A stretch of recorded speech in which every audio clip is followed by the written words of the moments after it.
Good morning and welcome back. This is Forbidden Frequency and I am your host, Scream Queen, coming to you for the next couple of hours with some spooky stories. And we're about to get started very soon, so you've still got time to grab a drink and your favourite blanket. Enjoy the ambience of the rain sounds and prepare to get cozy. We'll be starting very soon, guys.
Okay, guys, I think we're going to get started. So, the first story we're going to play is a CBS Radio Mystery Theatre, and it was aired on the 19th of June, 1978. And this one is called Dr. Jekyll and Mrs. Hyde. So I hope you enjoy. It's on for roughly 43 minutes. And if you are listening live, I'll see you in the chat. All right, guys, enjoy.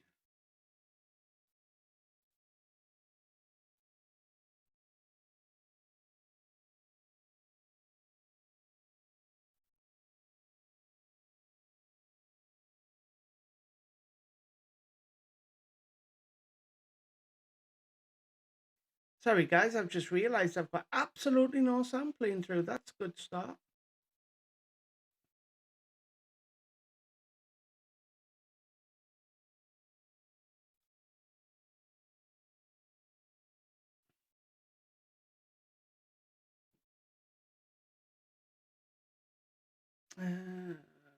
We want that one. Okay, you should be able to hear it now. Apologies, here we go. Dr. Jekyll and Mrs. Hyde.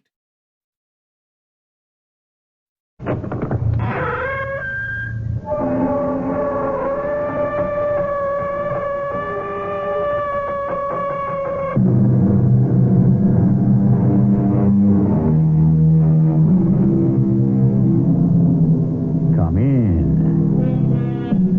Welcome. I'm E.G. Marshall. Why is it, if one is searching for the appropriate word or phrase, you cannot go wrong by dipping into Shakespeare? So, what does the Bard have for us today, and what do we have for you? I quote, "To play false is to play with quicksand. Step not, lest you stumble."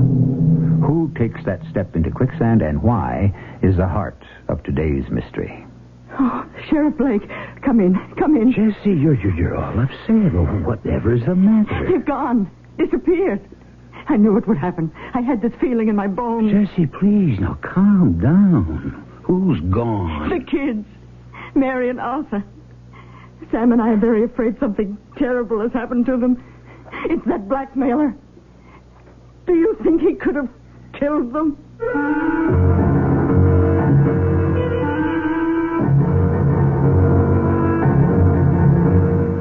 Our mystery drama, Dr. Jekyll and Mrs. Hyde, adapted from a true police case and dramatized especially for the Mystery Theater by G. Frederick Lewis, and stars William Prince. It is sponsored in part by Buick Motor Division. I'll be back shortly with Act One.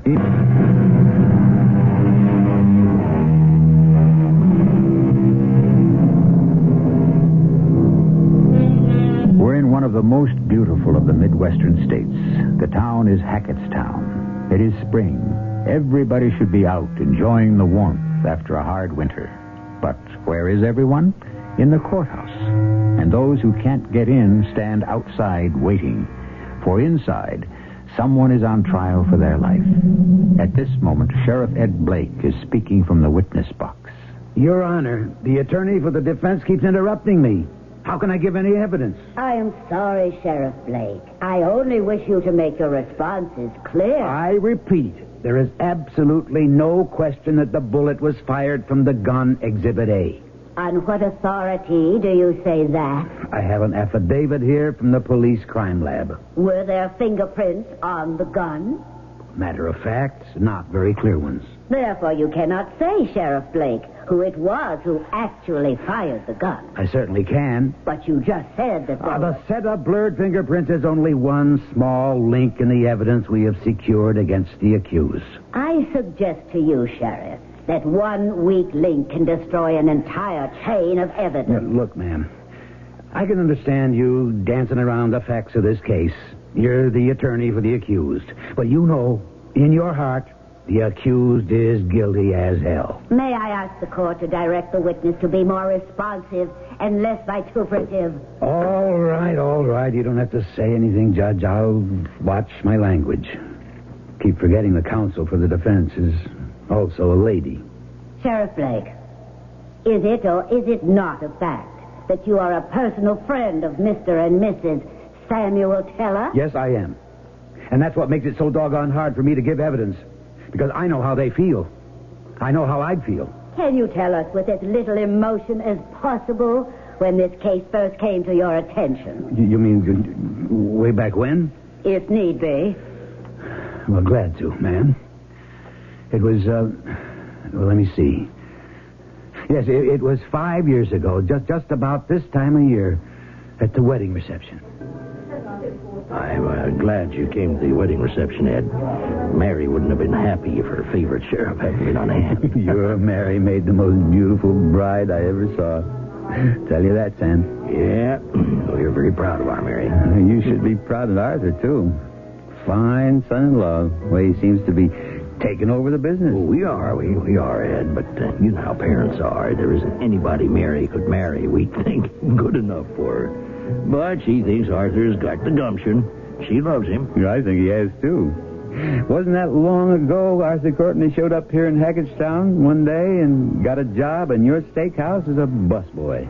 Yeah, now he's managing the whole dang place. It took him just 2 years, didn't it? Yeah, not a day longer. Main thing is our Mary loves him.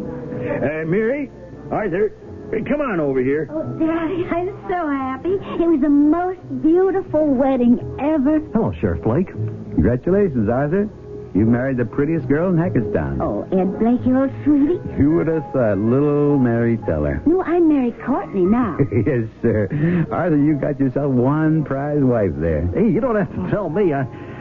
Here I barely finished high school, and I'm marrying a college graduate with all kinds of degrees. I expect Mary will be putting all her diplomas in a drawer and start raising a family. Oh, I don't know. I wasn't planning on giving up my job at the social service agency just because I'm a married lady. Oh, I wouldn't want her to do that. Sheriff Blake, that marriage took place 5 years ago. Is that what you're telling the court? Yes, sir. Yes, ma'am. 5 years ago. These two, Mary and Arthur, having all kinds of dreams like young folks do and all kinds of hopes. Never would have thought I'd be standing here in this courtroom giving evidence in a murder trial. Never. Sheriff Blake, I think we can skip the next 5 years in the history of Arthur and Mary Courtney. The whole town pretty much knows what kind of a marriage they had, the life they led. They're all aware of the tremendous contribution the Courtneys made to Hackettstown. That Mary ran the Child Guidance Center. That Arthur was made the president of the Junior Chamber of Commerce. Well, that's what makes this all the harder to understand. Well, what's happened in the last couple of weeks has been a nightmare, and my heart goes out to the parents, Sam and Jesse. Why they should have been made to suffer so at the hands of this... Sheriff Blake, I'm sure I don't have to tell you that the accused is innocent until proven guilty. Well, I won't argue the point. Anyway, to bring it up to date, when was it? A month ago? 2? I went to Mary and Arthur's 5th wedding anniversary. I guess the whole town was there. And then, about 3 weeks later, I get this call from Sam Teller. He says Mary's mother, Jessie, is practically hysterical, and would I drop everything and come over as soon as I could. Oh, thank heaven it's you, Ed. Please come in. Come in. Oh, hi, Ed. Come in the living room and sit down. They're gone. Disappeared. I knew this would happen. I knew it.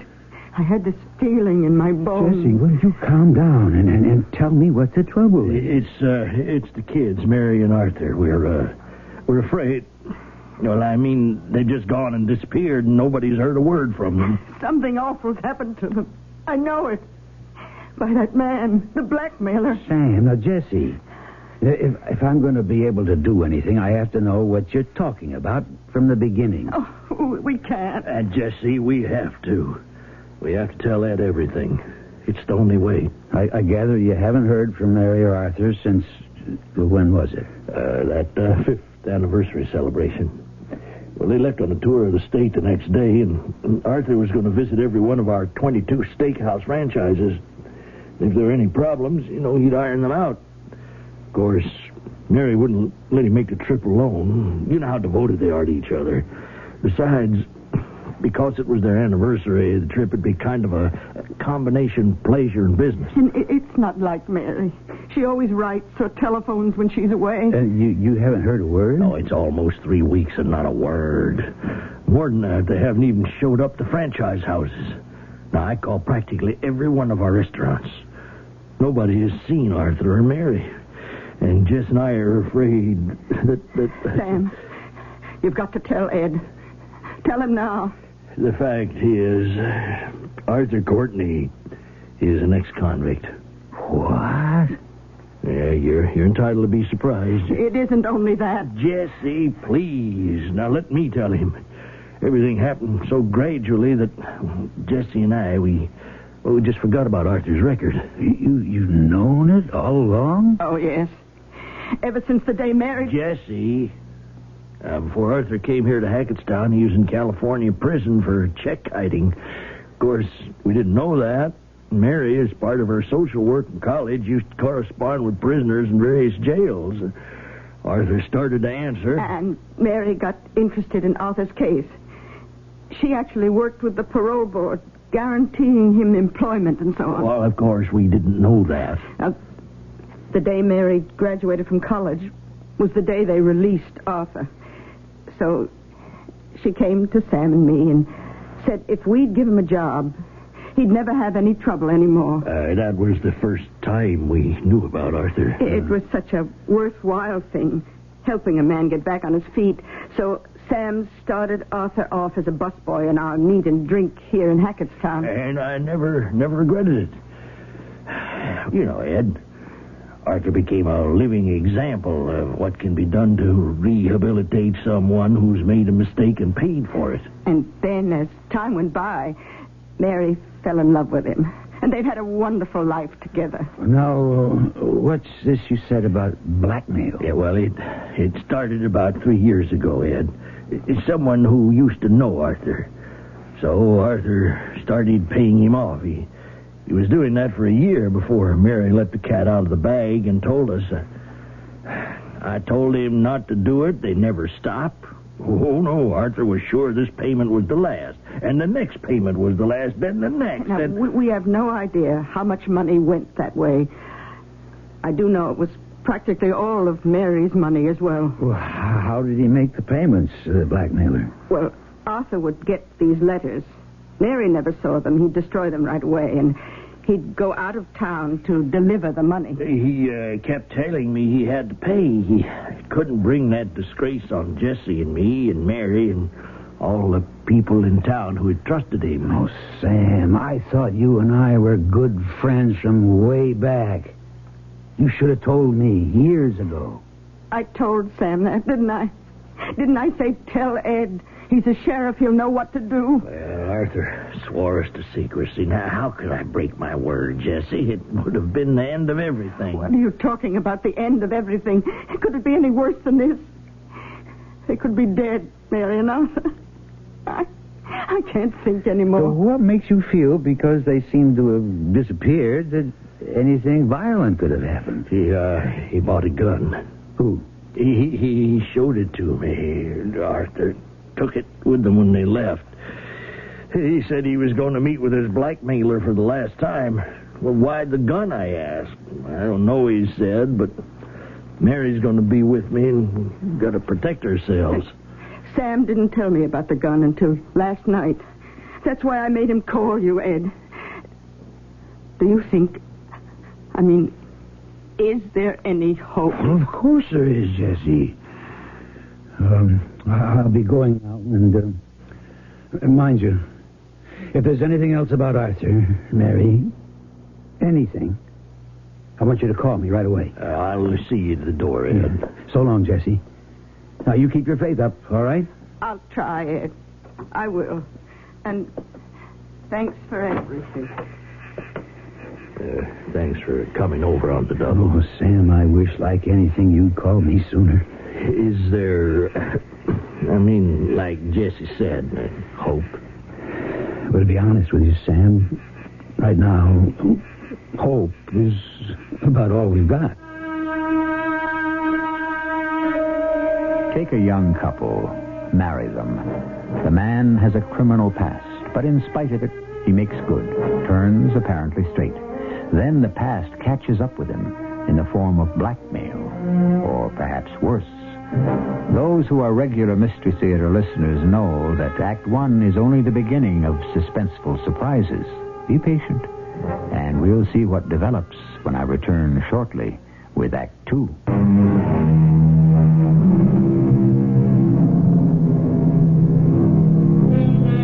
J. Edgar Hoover was talking once about the art of gathering evidence and assessing clues. It isn't what they remember about the crime, he said. It's what witnesses forget, which is why precisely Sheriff Ed Blake's telephone was ringing the following morning. A good cop, be he FBI, detective, or policeman on the beat, asks questions not only for immediate answers, but to jog your memory. Hello. Ed, is this Ed Blake? It is, Jesse. What's on your mind? Oh, how did you know it was me? Well, I didn't, but I was hoping. Did you remember something else? Well, something Mary said to me once about the blackmailer, that when it started, Arthur would go out of town with cash to pay the man off. It was cash, huh? Yes. Well, did she say it was a man? Are you sure about that? Oh, no, I just assumed it was. Oh, go on, Jesse. Well, then I guess the blackmailer got sort of careless. Oh, how so? Because he's taken checks. Anyway, Arthur would tear up the canceled checks when he'd get them back at the end of the month. But one time, Mary found a scrap of a check in the wastebasket. She said it was number 999. I couldn't forget that. 999. And it was made out to William C. William C. Is that all? That's all. The rest of the name on the check she never found. Mm-hmm. Well, thanks for calling, Jesse. I'll follow it up right away. Do I understand you correctly, Sheriff Blake, that based on a scrap of a check made out to one William C., it led you to suspect the accused? Not quite. I had more tracking to do. But it was a start. Is it not possible that a check made out to a William C. could have been any of a half a dozen people with similar names with whom Arthur had business dealings? No, not possible. What proof do you have, Sheriff? I had access to the bank's microfile copies of Arthur Courtney's checks, and I found that over a period of 30 months, checks of various high denominations were made out to one William Crosby. Then how did you proceed, Sheriff? Well, my next step was to go on our radio station and make an appeal. This is Sheriff Ed Blake. On the 10th of May, two prominent citizens from Hackettstown, a couple we all know, Mary and Arthur Courtney, left here taking Route 181 heading north. It is now 3 weeks and 2 days since Mr. and Mrs. Courtney left Hackettstown, and neither of them have been heard from or seen since. As your sheriff, I ask any of you who has seen or heard anything out of the ordinary to please come forward and call me at this radio station.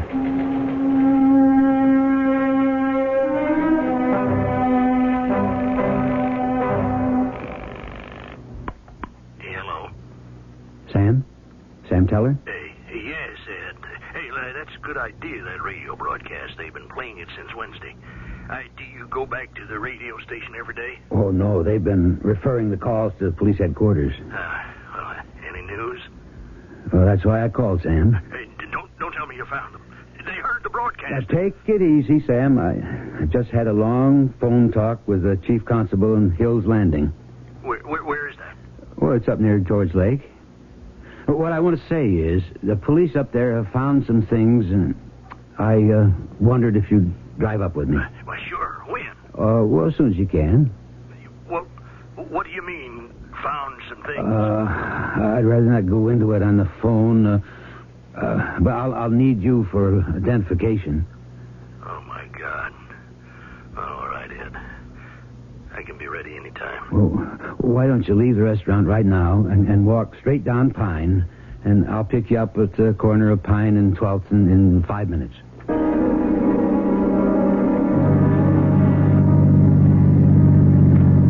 How far have we come, Ed? A little over 25 miles. We're almost there, Sam. It's this side of Hills Landing. Well, I'm going crazy sitting here, not knowing. What I mean is, Ed, what do you know that you haven't told me, huh? Is it... I just can't bring myself to say it. Sam, you hold on to yourself. I will say this, speaking from experience. More times than not, the first clues that turn up are generally false. But I felt I had to check out everything. Well, when you hung up, Jesse come into the office. I didn't know what excuse I gave. I had to run out something. I didn't tell her. I just didn't dare. She doesn't sleep anymore. She keeps saying she must have been crazy to let Mary marry a man with a prison record. She just keeps saying it's all her fault. I wish I knew something comforting to say, but I think, Sam, whatever we find or don't find, it's better to know. Yeah, that's what Jesse says. One can adjust to that, but not to know, it's like walking a high wire in a windy day. It is crazy, but I'm praying that where we're going, it'll all be a false alarm. We'll know very soon now. Now, we follow this dirt road. Second telegraph pole. One. Let's go, Sam. There's a man standing by that rock. He's got a badge. It's one of the town's constables. Let me go first, and I'll check out what he's found, all right? Yeah, I appreciate that. I don't know if I could bear to see Mary's body. I just couldn't. No, there isn't a body, Sam. That's not what they found. Hello, officer. I'm Sheriff Blake.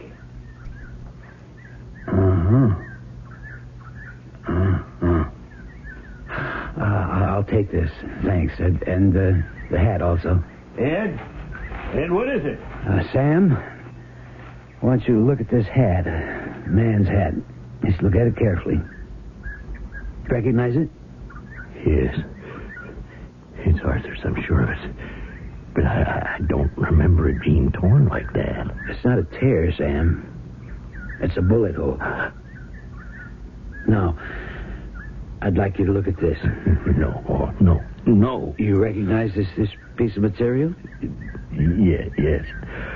Are those blood stains? I don't know yet. It's a piece of a dress, isn't it? Yes. Whose dress is it? It's my daughter's. It's Mary's. Sam, you got to be 100% certain. Oh, all right. Let me look again. It is. Oh, God, what am I going to tell Jesse? Sam? No, there's no question. It's Mary's, all right. Some fiend must have just ripped it off. This piece of it, I mean. I guess somewhere there's the body around here somewheres. Tell me, how do you know it's from Mary's dress? Well, you see down here by the hem, that morning before Mary and Arthur drove off, we were all having breakfast together, and Mary got up and she tore it right here by the hem. She didn't have time to sew it up, and I said, "Here, take this, Mary," and she pinned up the hem with it. Do you see what it is, Ed? That's my collar pin. I took it out of the shirt I was wearing, and I gave it to her.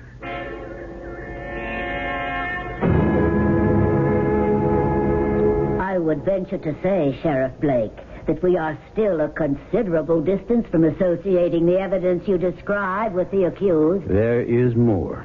Please continue. I assumed Mary and Arthur had met their death at the hands of the blackmailer, although at that time we had found no traces of either of them. None whatsoever. It was apparent a struggle had taken place in that spot. I should mention it's about 50 miles north of Hackettstown. It was evident that Mr. and Mrs. Courtney had been carried off elsewhere to be disposed of. Unfortunately, there had been numerous tire tracks and footprints, local police and others.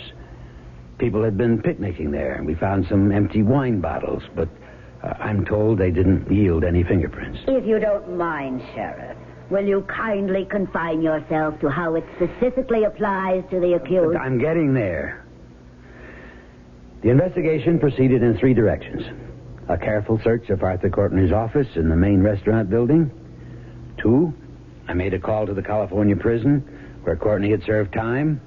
And 3, I took the evidence, the hat, a piece of the dress, to the police crime laboratory up at the state capitol for detailed analysis. In 24 hours, I had the results. And that afternoon, I stopped in at another of the meat and drink chain near the state capitol. Sheriff Blake, the court is not interested in a minute-by-minute account of how you spent your time.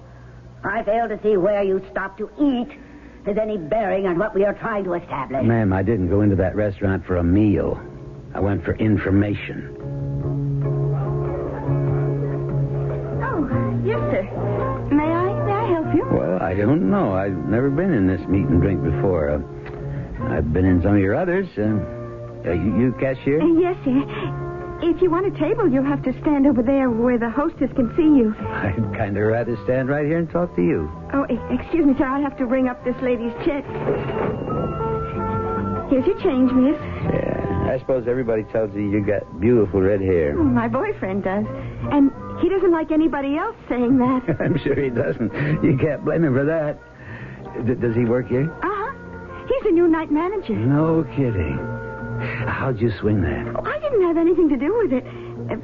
The head manager of the whole chain, Mr. Courtney, recommended him. Oh, so your boyfriend wasn't working here when you met him?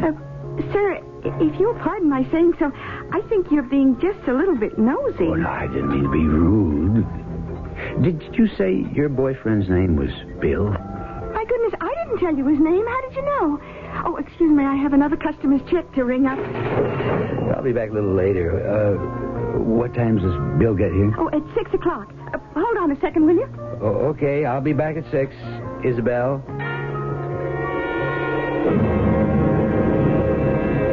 I mean, really. Now we're getting a flirtatious conversation with a cashier in a meat-and-drink restaurant in the state capital. If it please the court, I shall complete my testimony in just a few more minutes. At 6 o'clock, I returned to the restaurant. A man I did not recognize was standing in front of the cashier talking to her, and I walked up. Oh, here he is, Bill. This is the gentleman who knew our names. He said he wanted to talk to you. Oh? Well, what can I do for you, sir? What is Sheriff Blake up to? Who is the man called Bill? And the red-headed cashier, who is she? And the hat with the bullet holes? And the piece of torn dress? Have you, with the few clues available, been able to match wits with the sheriff? Have you guessed? Has a crime been committed? And if so, by whom? Let's see how right you are as the facts unfold when I return with them shortly in Act 3.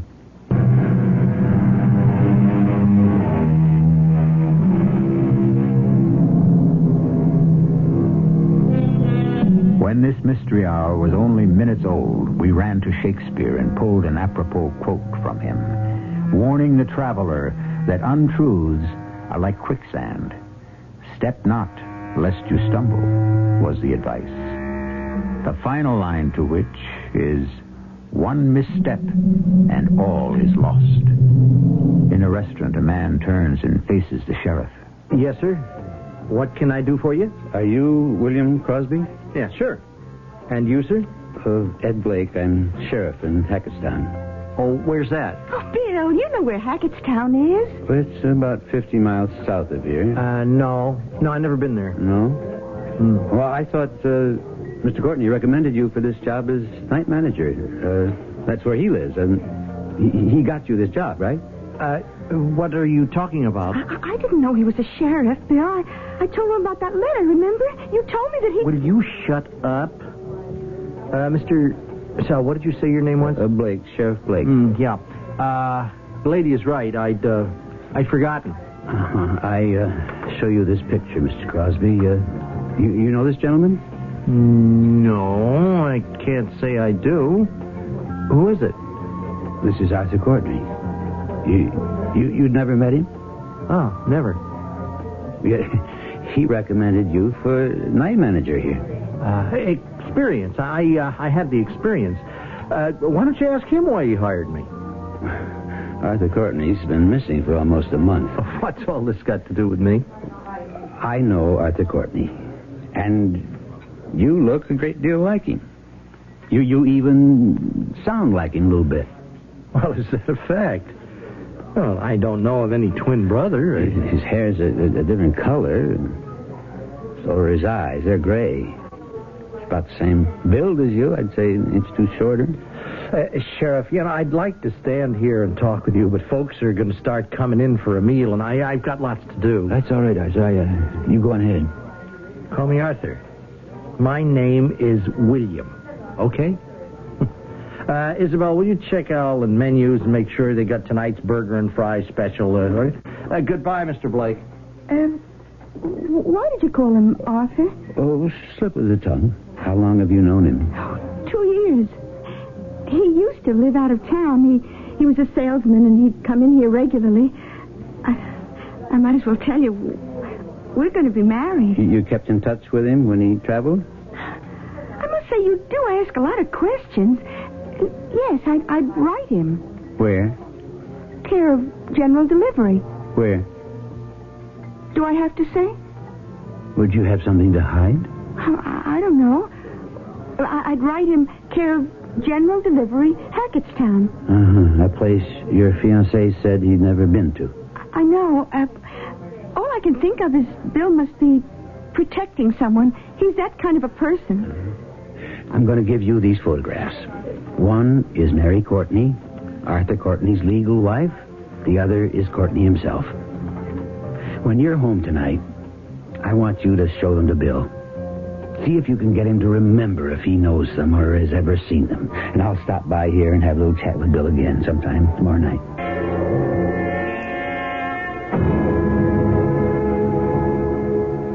Do I understand you correctly, Sheriff, that you waited 24 hours before taking any action? I didn't wait. I immediately alerted the local police. They staked out where Isabel, the cashier, and Crosby were living. And later that same night, we knocked on the door and found the both of them packing their suitcases. They only got as far as the jail. Crosby, I've come to ask you a few questions. Well, what did you do with Isabel? She doesn't know anything. She's not part of any of this. But you have got to let her go. A part of any of what? Well, what do you mean, Bill? I'm Arthur Courtney. Don't you recognize me, Ed? I recognize you right away. The heel lifts, the dyed hair. I don't know, Ed. I got to get me a lawyer. You do that. You're entitled. And while you're at it, you get one for Isabel, too. I am telling you, the girl doesn't know anything. She's completely innocent. I'll level with you. Isabel's the only girl who ever meant anything to me. I'd do anything to keep her out of this. The only girl? What about your wife, Mary? Mary? Mary Teller? Oh, the secret of people's lives. Ooh, that's shrew. What do you suppose we never raised a family yet, huh? In 5 years. Why? I'll tell you why. I can still see her now, 5 years ago, coming back from our honeymoon. Artie, you listen to me. You listen hard and you listen good. What is it, sweetheart?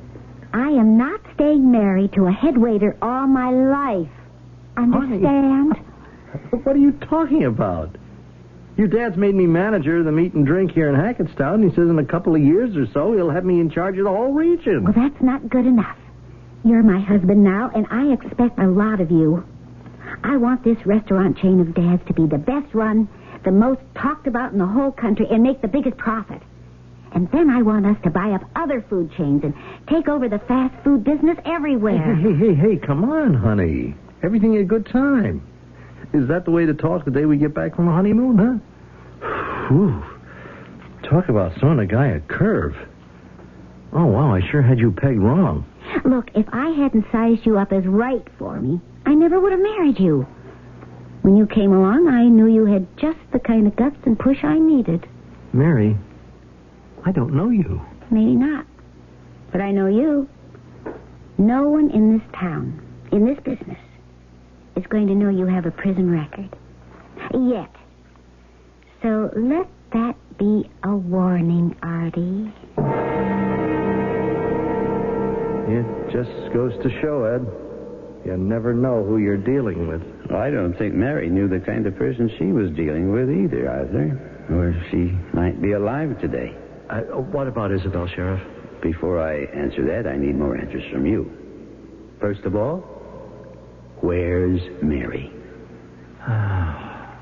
Okay. I'll take you to her.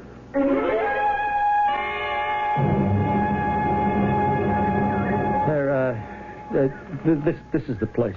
Well, I've been here. We searched it. How did you get on to me? Well, I found a couple of letters from your red-headed Isabel way in the back of your office desk. Also a file of old telephone bills with long-distance calls you made to her. You left a trail as visible as an airstrip. There was no blackmailer. There never was. I got all the lowdown I needed from the warden in California. So, here we are. Now, tell me what happened. Well, we were sitting on this flat rock, Mary and I. We were having a picnic lunch, and she kept yammering at me. Oh, she hadn't let up in 5 whole years. I don't know whether she suspected something or not. Say, we had these 2 bottles of wine and sandwiches in a basket. She drank most of the wine, and I ate most of the sandwiches. Oh, I thought I was smart, Artie, but I was a fool. Why, honey? Oh, I thought I had the upper hand. Well, somehow this blackmailer's got the best of us. Well, it's only money. Well, we've come a long way, just the way you wanted it. I'm president of the Junior Chamber of Commerce. We're getting out more and more franchises. You know, everything's looking great. Yeah, it's not your $200,000 that's gone to pay him off. It's mine. Practically my whole trust fund. Oh, where is he? What time is he meeting us? About half an hour. We've got time. Now, listen, Artie, you listen to me.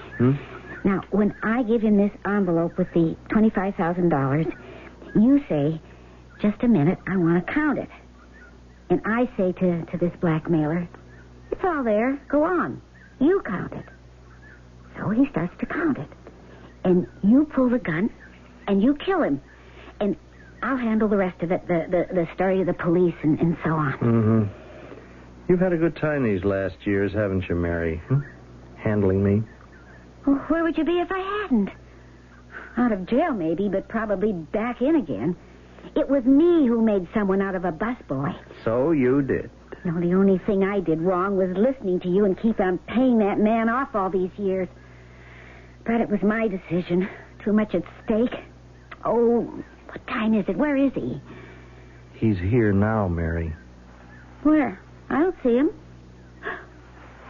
Why are you pointing that gun at me? I'm your blackmailer. You? That's right, honey.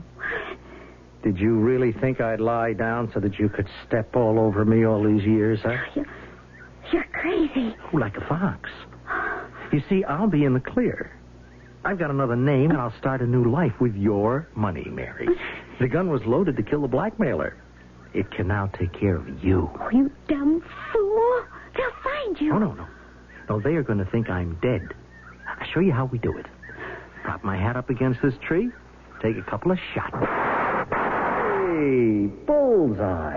Now, you see, they'll think the blackmailer killed me, then took away the body. Now, where are you going, Mary, huh? Stand still. Come back here. She ran. I chased her. Here, over here. I chased her.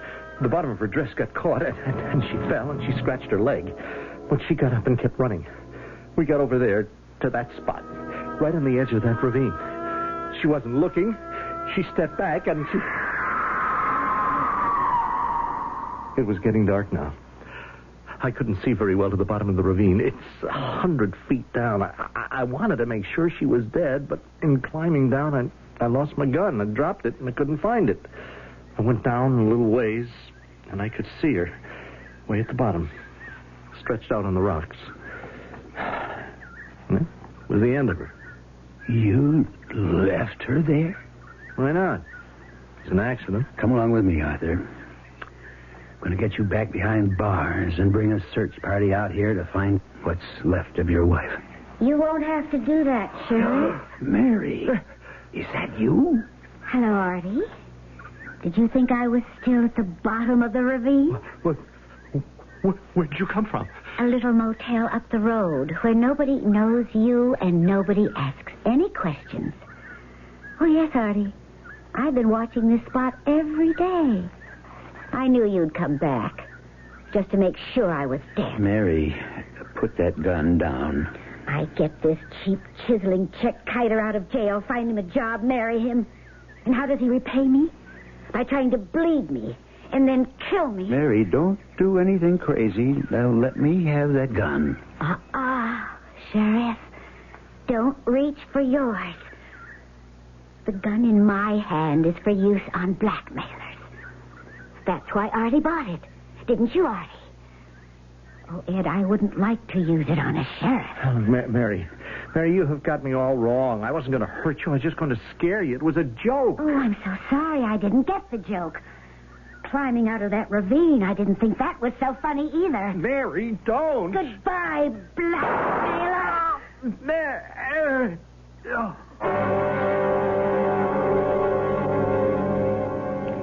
Sheriff Blake, would you wind up the evidence you had against Courtney? Yes, ma'am. The bullets in Courtney's hat. I never fell for that. When the crime lab reported the passage of the bullets were from the inside out and not the outside in, I suspected he wasn't dead. The name he used? William Crosby. When I checked with the warden of the California prison, he told me Crosby was the alias he'd been arrested under. That warden, by the way, Your Honor, he told me the name of the book. It was Courtney's favorite reading in prison. It was Dr. Jekyll, Mr. Hyde. May it please the court. Sheriff Ed Blake is the final witness we shall call on behalf of the accused, Mary Courtney. May I say just one more thing? Yes. Your Honor, in my opinion, this was no premeditated crime. As a law officer, I would like to recommend leniency and understanding. My belief is that this is a case of manslaughter while of unsound mind. It's hard to make a judgment in a case like this. Arthur Courtney, alias William Crosby, did he deserve to die? The irony of being killed by the gun he had bought to murder his wife. To die at the hands of his wife, the woman he thought was dead, whose death he had plotted. Had you been on the jury, what would have been your verdict? I'll be back shortly.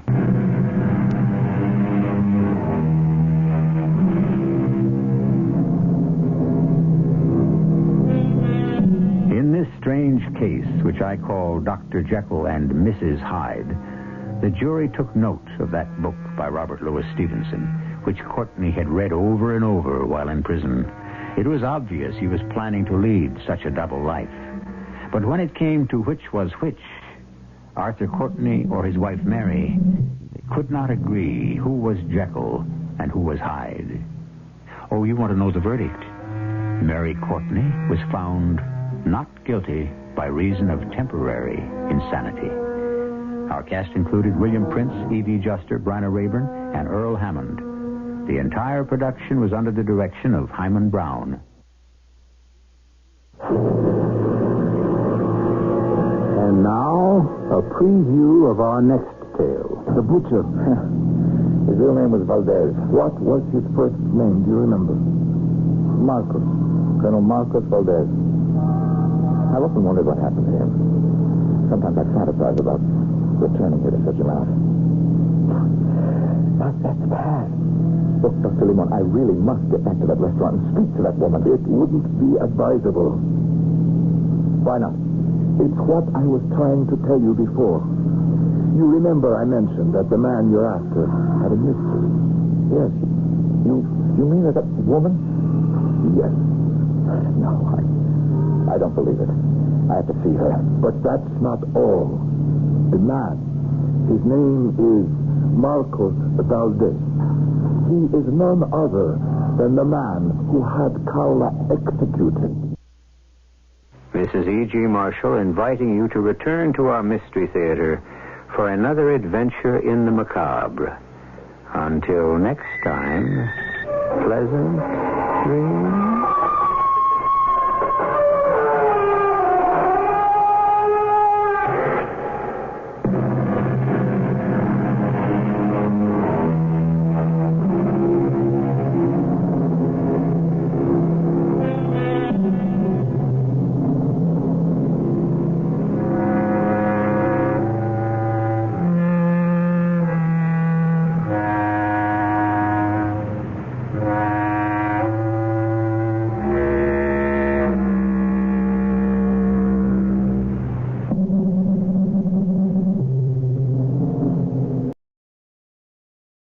Well, I've heard some Jekyll and Hyde stories, but never one quite like that. And I love the modern twist on it.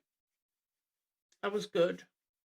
We're going to go straight in on with the next one now, which is another CBS Radio Mystery Theater. And I just stumbled upon it while I was browsing. This one was aired on the 6th of March, 1974. And it's called The Sending. And I'm quite intrigued by it, so I hope you enjoy, guys. The CBS Radio Mystery Theater presents...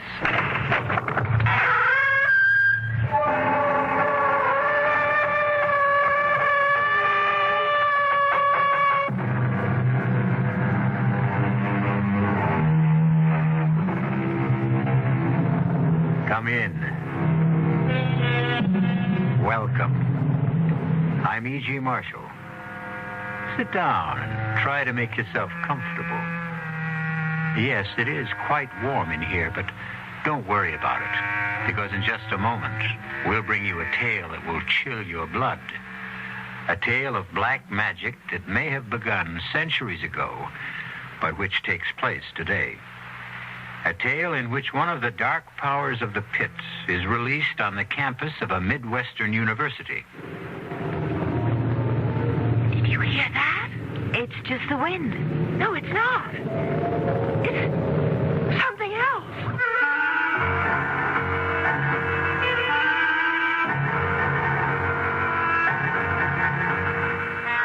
Our mystery drama, The Sending, was written especially for the Mystery Theater by Robert Newman and stars Mandel Kramer and Marion Seldes.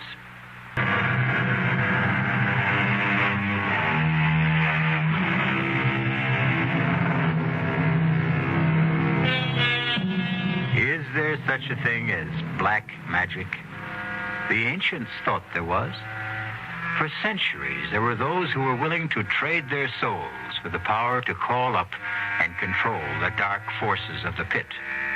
To what end? Sometimes for power or wealth. Sometimes, as in this tale, to achieve eternal youth, eternal life.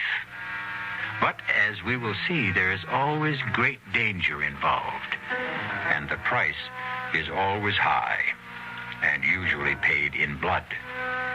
Our spine tingler begins in a large, rambling house on the edge of the campus of a Midwestern university.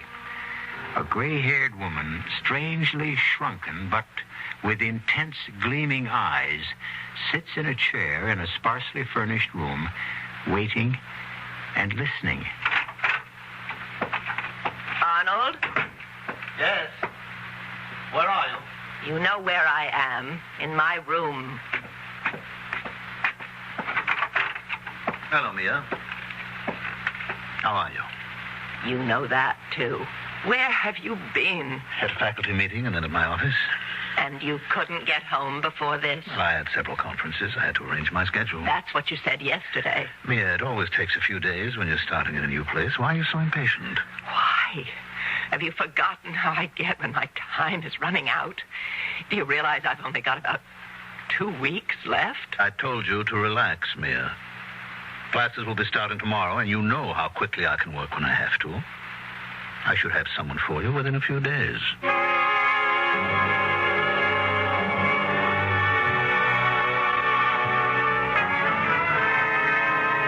So, to sum up our first session, what we're dealing with then is a tradition that goes back to the dawn of time.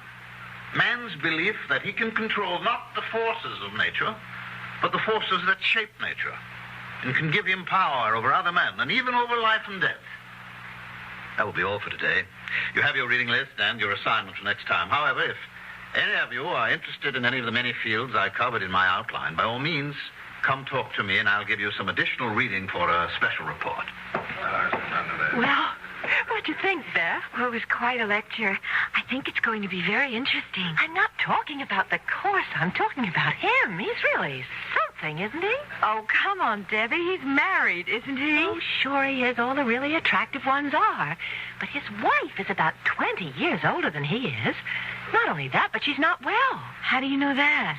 I made it my business to find out. Since he just got here, it wasn't easy. But if you really want something... Debbie. Okay. There's no reason why you should care. You've got someone for yourself. If you're talking about Bill, I haven't got him. He just has the room across the hall from me. Which he made a point of getting last spring. So? So, give me a hand. Come on up and talk to Lansing with me. All right. As a matter of fact, I was going to do it anyway. I thought I might do one of those special reports. Oh, great. Then you talk to him and I'll tag along. Okay. Professor Lansing? Yes? I'm Beth Howard. I'd like to do one of the special reports you talked about. Oh, I'm delighted, Miss Howard. It usually takes 3 or 4 sessions before anyone volunteers. Was there something you were particularly interested in? Well, yes, the tarot. I should have known. That's usually one of the first assignments to be requested. Tell me, do you have a set of tarot cards? No, I haven't. Well, after you do your report, I'm sure the bookstore will have to order them. But in the meantime, if you'll stop by my office this afternoon, I'll give you my set and also a supplementary reading list. Oh, thank you, Professor. Not at all. What about your friend? I'm sorry, I don't believe I know your name. Debbie Ross. Would you like to take on one of the special assignments too, Miss Ross? Oh, well, not right now, Professor, but I'll probably ask for one after the next session or two. But in the meantime, I wanted to tell you that I think the course is absolutely fascinating. Well, thank you, Miss Ross. Today's lecture was very general, of course, an attempt to indicate approach and sketch in background, but I hope you'll continue to find it interesting. Oh, I'm sure I will.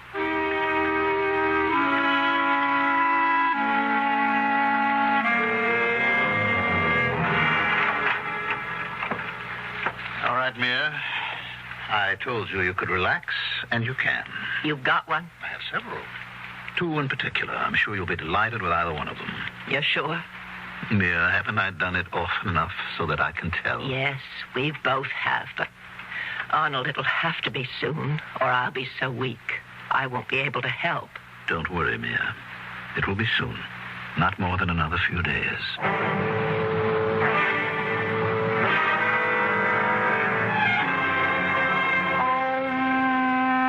All the power that ever was or will be is here now.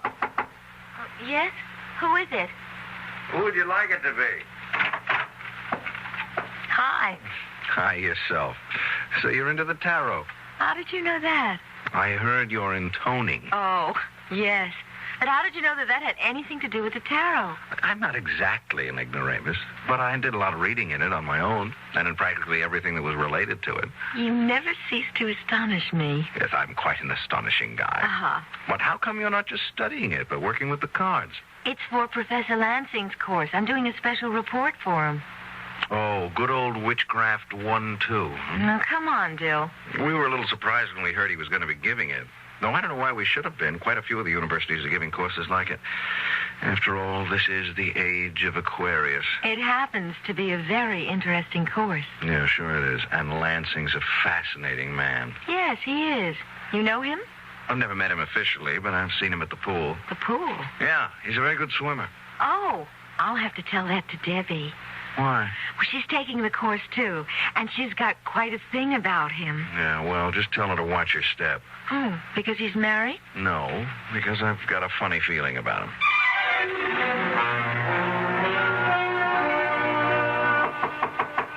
Yes, come in.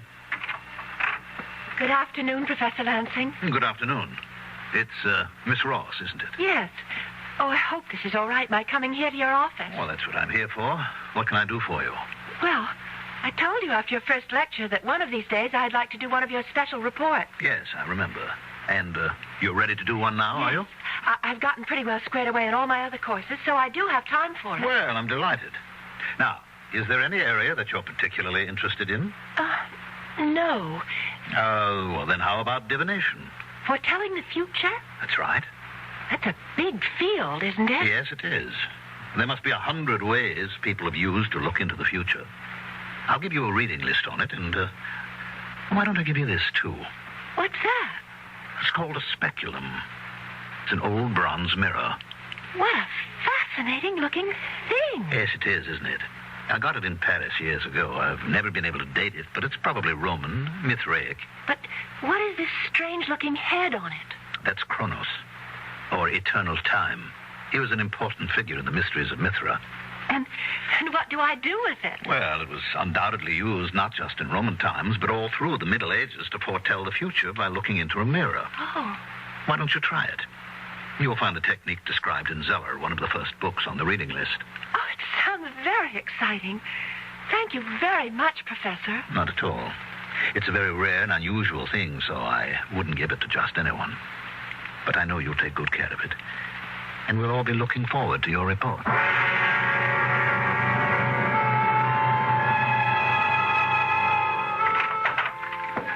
Mia, I've got the girl. One of the two I told you about. Her name is Debbie Ross. She has the mirror? I just gave it to her. Good. When can we do it? You are impatient, aren't you? Yes. All right. We'll do it tonight. I hope you're approaching the occult with the proper amount of skepticism, said Professor Lansing. But somehow he didn't sound very skeptical himself just now. Exactly what are he and his wife planning to do tonight? And what does that have to do with the mirror he gave Debbie? We'll find out shortly when I return with Act Two.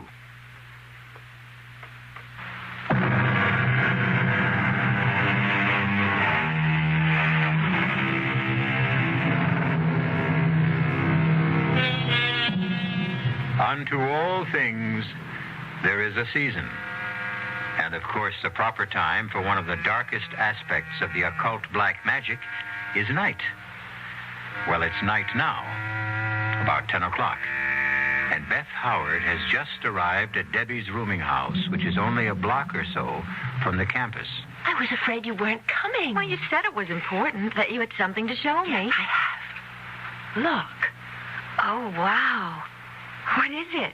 A speculum. What's that? An old bronze mirror, probably Roman. Where did you get it? From Professor Lansing. Oh. I went to see him this afternoon. Beth, I think he likes me. He said he wouldn't give it to just anyone. I'm sure he wouldn't. It's a very unusual thing. What are you supposed to do with it? Well, it's all here in this book. The room should be dark, lit only by one candle. And you sit with your back to the candle, and you stare into the mirror, keeping your mind a blank. Uh-huh. Have you done it yet? No. Well, I started to, and I felt a little funny about it. Funny how? Just funny. It's a wonderful-looking thing, but it's pretty weird. You know, all those figures around the edge of it. Is that why you called me? Yes. I thought maybe you wouldn't mind staying here with me while I tried it. Oh, of course I don't mind. Are you going to do it now? Oh, yes. I'll light the candle. Get the light switch. All right. It's strange, but I know how you feel. I felt very much the same way when I was working with the tarot cards. We don't really believe in any of the things we're doing, but for centuries, people did believe in them. Keep quiet now. I'm going to look and concentrate. All right. Well, do you see anything? I don't know. I think maybe... What do you see? Wait, I'm not sure. It's probably just a shadow, but I do think I see something in there. Oh, what does it look like? Hard to tell. It's dark, very dark and shapeless. It's moving. It's turning. Beth, it's got eyes. Flaming eyes. Oh, come on now, No, Debbie. it has. It's looking at me. Put on the light, Beth. I'm not going to look anymore. Okay. Oh. You really did think you saw something. Yes. Well, as you said, it was probably just a shadow, the candle flickering. You really are shook up, aren't you? Yes, I am. You want to come over to my place and stay overnight with me? Could I? Of course. Bill's out, too, giving a seminar, but he should be back soon, and if my light's on, he'll come in for a while. Oh, good. Just let me get my coat and wrap this up again. You taking the mirror? Oh, I better. It may be a scary thing, but it's very valuable, and I said I'd take care of it.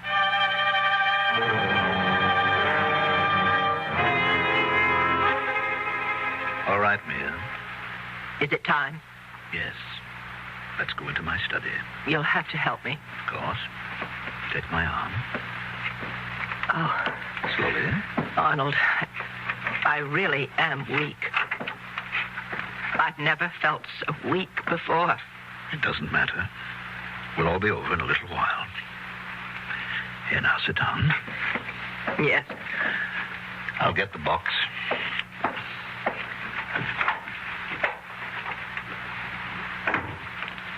Here, now, hold it while I light the incense. I have it. Where do you think she is? What is the difference? She has the mirror. No matter where she is, it will find her.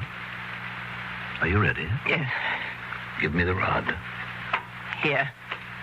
All right, now you'll be quick with the R theme when I need it. Yes. Peor, wherever you are, hear me. Do you hear me, Peor? With this rod, and in the names of Gagerim, Amatet, Algar, and Algasta, I summon thee. It's coming, Arnold. There it is. Over there. I see it. Take the rod and give me the R theme. Why must it be wrapped this way? You know why. It mustn't be touched until it's needed. Quickly, hurry. Here. Stay where you are. I hold the R theme, whose hilt is signed with the seal of Solomon, and which is more powerful than you are. Now hearken to me. We have a life for you. You will know her as you always have before, because she has your mirror. I give her to you, and thus buy another year of life for Mia. Is it agreed? Good. Begone then, and take her, and then fulfill your part of the bargain.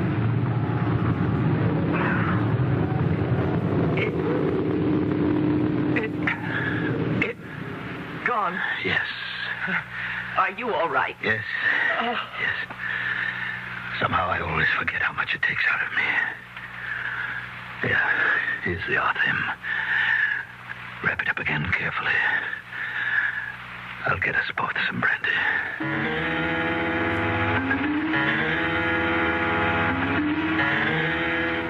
Why are you going this way? Well, I thought we'd cut across the Kansas. Why?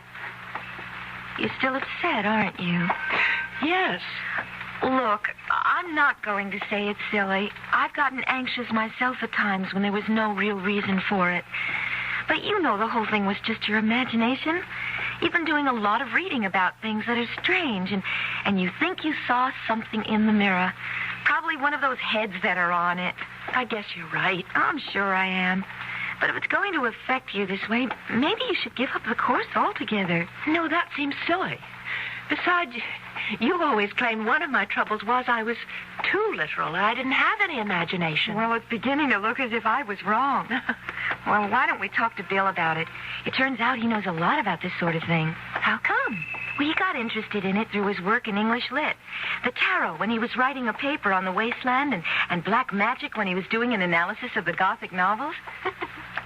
You two are really an item, aren't you? I don't know what you mean. Oh, of course you do. You never see anyone else, neither does he. Well, I like him, and he likes me. You just like him? Okay. I more than like him. If he asked me to marry him, I'd do it in a minute. He will. How do you know? I just think he will. Well, it's not all that simple. He's just an instructor now, and it'll be a while before he gets his... What is it? Don't you hear that? Oh, it's just the wind. No, it isn't. It's something else. I don't hear anything. Well, I do. A kind of humming, singing sound. Look, over there, near Brewster Hall. It's only a shadow. It's moving. It's coming this... No, hey, stop it, Debbie. You're getting yourself all worked up about nothing. It's coming this fast.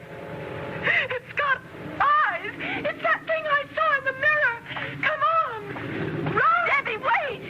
If you're going to run, don't go that way. I'll come this way. Over toward me.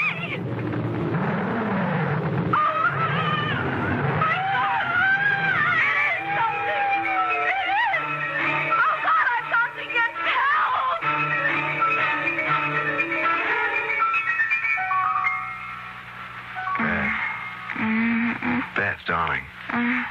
Open your eyes. Beth. Good girl. I was starting to think I should call a doctor or take you over to the infirmary. What? Oh, Bill. Yes. How are you? I don't know. What happened? I'm not sure. I found you lying on the sidewalk at the edge of the campus. I brought you up here to your room. Oh, my head hurts. I'm not surprised. You got a nasty bump. You must have fallen and banged it. Now, get a wet towel. I'll put on a compress. No, wait. Debbie! What happened to Debbie? Debbie? Yes, she was with me. We were going across the campus when suddenly we saw it. The thing from the mirror, and we started to run and... Wait a minute. What thing? I told you, the thing from the mirror. It came after us. After her, and I heard her scream. Oh, Bill, you've got to go look for her. Yeah, sure. Look, let me get that. No, I'm all right. You've got to go find her. All right, now quiet down, Beth. Now, when I found you, you were all alone. Because I ran one way toward the house here, and she ran the other, and it was after... You don't believe me. Well, it's a little hard when I don't know what you're talking about. I mean, what was this thing that came after you, and what was the mirror? The mirror that Professor Lansing gave her. She was going to do a report for him on divination, like the one I'm doing on the tarot, and... All right, now, will you hold it a minute? When I left you to go to my seminar, you were still here. Uh-huh. You said you were going to stay here and do some reading. Right, and then Debbie called and asked me to come to her place, and she said she had something to show me. The mirror. Yes. An old bronze one, a speculum, she called it. She was supposed to look into it, describe what she saw. Yeah, speculomancy. That's right. But she felt funny about it, nervous. So she wanted me there while she did it. Yeah, and did she do it? Yes, we put out the light and lit a candle, and she saw... Well, no, she thought she saw something in it, a dark shape with flaming eyes, and that made her more jumpy than ever, so I told her to come back here and stay overnight with me. Mm-hmm. So you started to walk across the campus together. That's right, and there was no one around, and then we heard something, a strange sound. The wind. Oh, that's what I thought, too, at first. But it wasn't. It was a kind of a musical note, and then we saw it, this dark shape. Did she see it, or did you? We both did. She saw it first, and... Bill, you think I just imagined it? Oh, don't you? I don't know. Well, let's go back over it again. She was tense, nervous, thought she saw something in the mirror, and that made her more nervous. So she decided to come over here with you. Then she saw something, a shadow of some sort, which she identified with the thing she thought she'd seen in the mirror. But I saw it too, Bill. After she described it to you. But I'm sure I did see it. It was huge, dark, and... All right, if I did imagine it, where's Debbie? She's probably back in the room, embarrassed to death at the fuss she made. Well, I suppose that's possible. When I think about it, it does sound a little silly. I mean, two grown women getting hysterical. But, Bill, would you call her and make sure? Her number's in the book next to the phone. Sure. Let's see. Here we are. You know, I think maybe she ought to come over here anyway so that we can talk about this, because if the two of you are going to get all worked up about that ridiculous course of Lansing... It's not ridiculous. It's very interesting just because we got a little silly about it. Well? Oh, there's no answer. Bill, I don't like this. I think we should go and look for her. So look where? If she's not in her room and she didn't come up here, she could be anywhere. I mean, with another friend. I don't care. I still want to look for her. I'll show you where it happened, where we started running and... Well, what good will that do, unless she fell and hurt herself also? Look, I'll tell you what. I'll call the campus police and see if they came across her or heard or saw anything. All right. Hello, security.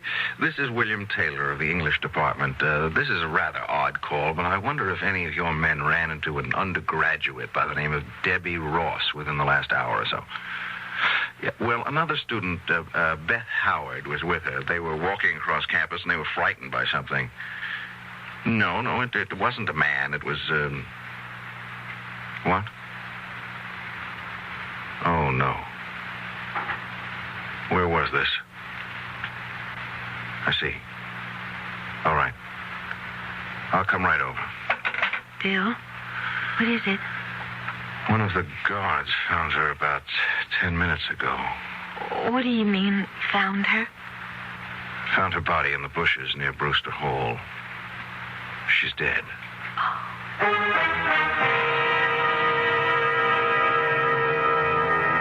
Man is a rational animal, and we always look for a rational explanation of anything that puzzles us.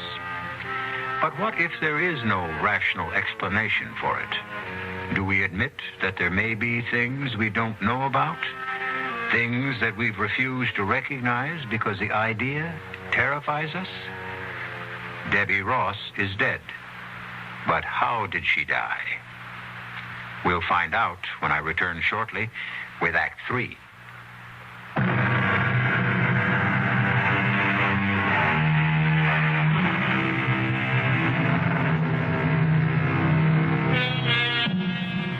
It's several days later. Many things have happened in that time.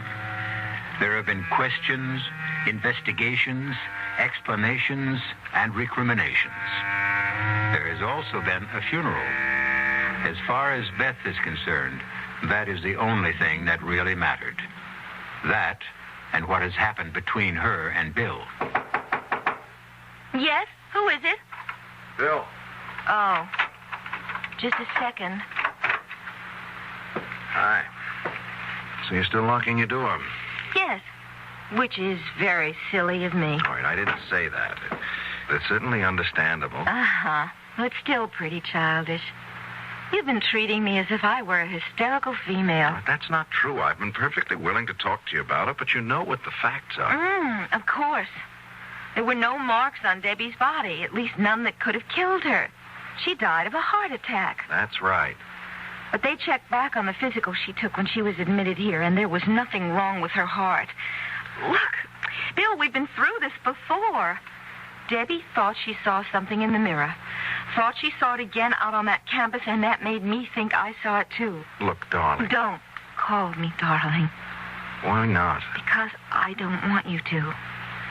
When I first signed up for the course, you teased me about it, even though you've done a lot of reading in that same field yourself. I didn't tease. Yes, you did, Bill. And you made a few remarks about Lansing, saying you had a funny feeling about him. But now I still have a funny feeling about him. As a matter of fact, I feel funnier about him now than ever. Why? Well, because I did a little checking up on him this afternoon. You know, we taught this same course at State last year. Yes, I know. Well, what of it? Well, there was an incident there that was very similar to what happened to Debbie. I mean, a student, a member of the swimming team, and therefore presumably very healthy, died suddenly one night of a heart attack. One of his students? No. That's the only difference. He wasn't one of Lansing's students. Well, then why do you call it similar? And why are you making a point of it?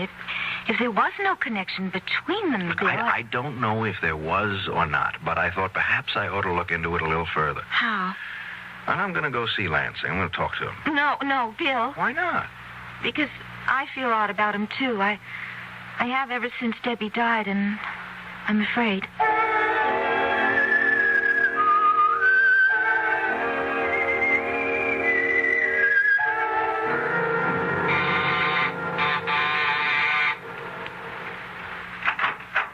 Yes?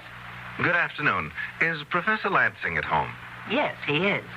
Do you think I could see her? My name's Taylor, Bill Taylor, and I'm an instructor in the English department. I stopped by his office, but he wasn't there. No, he's been very upset about the death of his student, so he's been working at home. I see. It was an unfortunate thing. Yes, it was. You're not Mrs. Lansing, are you? Yes, I am. Why? Oh, well, it's just that I thought, I heard... That I wasn't well? Yes, that's right. I wasn't. But I'm fine now. You want to come with me? I'm sure Arnold will be glad to talk to you. Thank you.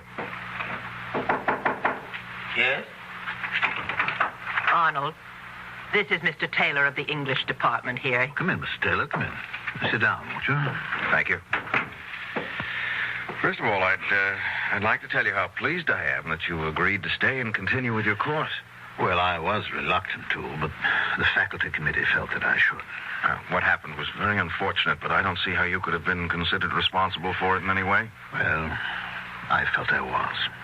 It seems Miss Ross was a very imaginative person, very open to suggestion, which I should have realized. I don't think anyone would have realized it. I wondered if you could help me in a project of my own. If I can, I'd be very happy to. What's the project? My doctoral thesis, which is a study of the dark tradition that runs through English literature and led to the Gothic novel. Oh, yes. Very interesting. Well, just how can I help you? Well, I've done a certain amount of reading in the field, but I wondered if you could give me a copy of the bibliography you used for your course. Well, I'll be glad to. Unfortunately, I don't have any copies here, but I'll send you whatever I have as soon as I get to my office. What's your address? 21 Maple Street. All right. I'll get it off to you tomorrow. I'm very grateful to you. Not at all. You gave the same course at State last year, didn't you? Yes, matter of fact, I did. Did you know Tom Wallace when you were at State? Wallace? No, I'm afraid not. Was he a member of the faculty? No, he was an undergraduate on the swimming team. He died very suddenly near the end of the term. Oh, yes, I do seem to remember that. Was he a friend of yours? No, a friend of a friend. Well, I think I'll be running along, and I do thank you, Professor Lansing. Oh, not at all. Goodbye, Mr. Taylor.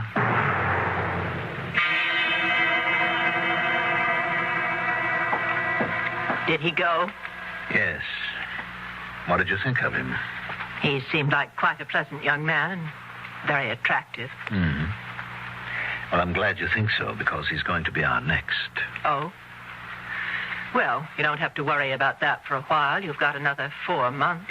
Yes, I know, but I'm a little concerned about him. As you said, he seems quite pleasant and very plausible, but he asked me some rather strange questions. What kind of questions? About where I'd been before I taught at State. Also about your young friend, Tom Wallace. You think he suspects? I don't see how he can. But we can't afford to take any chances. No, I suppose not. I wasn't going to mention it, but he acted rather strangely with me, too. He seemed surprised that I was up and around. Oh? That settles it, then. When are you going to do it? As soon as possible.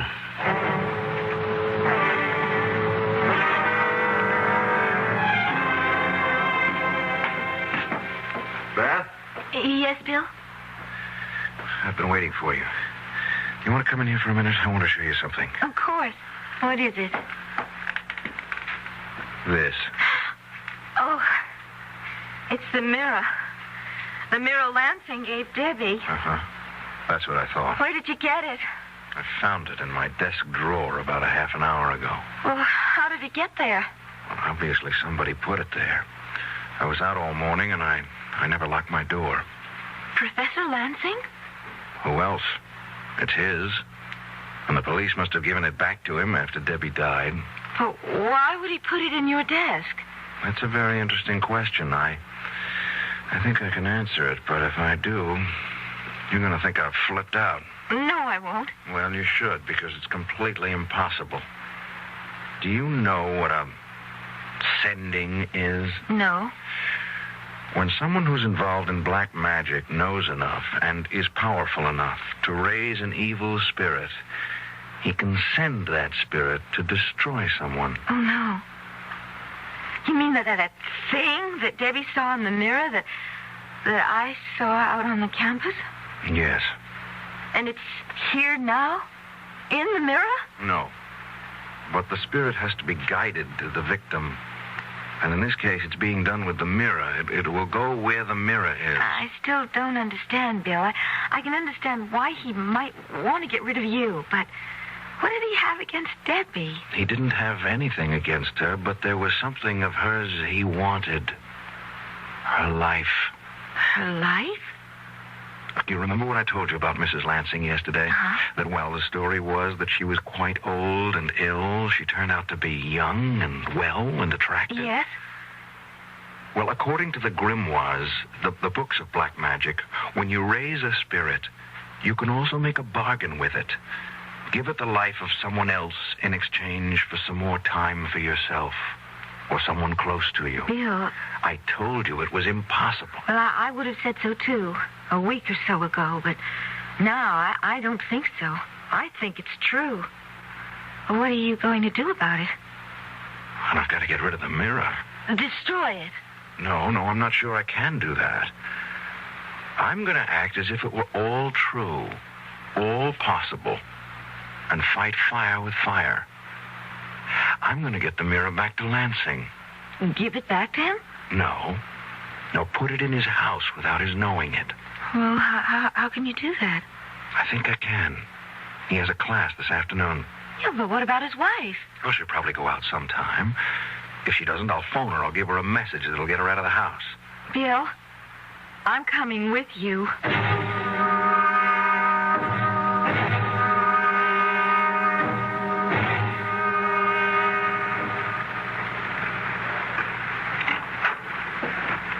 All right, Beth. Come on in. How did you get in? The back door was open. You sure no one's home? Well, you saw his wife leave a minute ago. Yes. What do you want me to do? Wait here with the door open a crack so you can see out. All right. Where are you going? Into his study. You won't belong? I'm frightened. No. I'll be back as quick as I can. All right. Go ahead. Bill! What is it? Nothing. A clock startled me. Will you be much longer? No. Come in here a minute. You think it's safe? Yes. What is it? I hid the mirror behind the books on one of the shelves, but while I was here, I thought I'd look in his desk, and I found this box. What's in it? This rod. It's used for raising spirits. And that other thing that's all wrapped up? Yeah, I was just going to look at it. I think Yes. It's an arthame. What's that? Well, it's a magic knife that's used to control a spirit once it's been evoked. This is the seal of Solomon here on the hilt. And it is all true, at least... Yeah, it looks that way. Bill, you got rid of the mirror, so let's go. Just a second. I want to think. I don't want him to be able to do anything like this again, but I can't take the whole box. I mean, if I do, he'll know someone was here.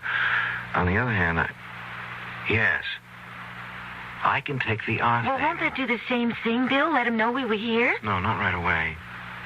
See, when I was here yesterday, I saw... Oh, there it is. A dagger. See, I'll wrap that up, and I'll put it in the box instead of the arthame. Well, what'll happen if he tries to use it? I don't know.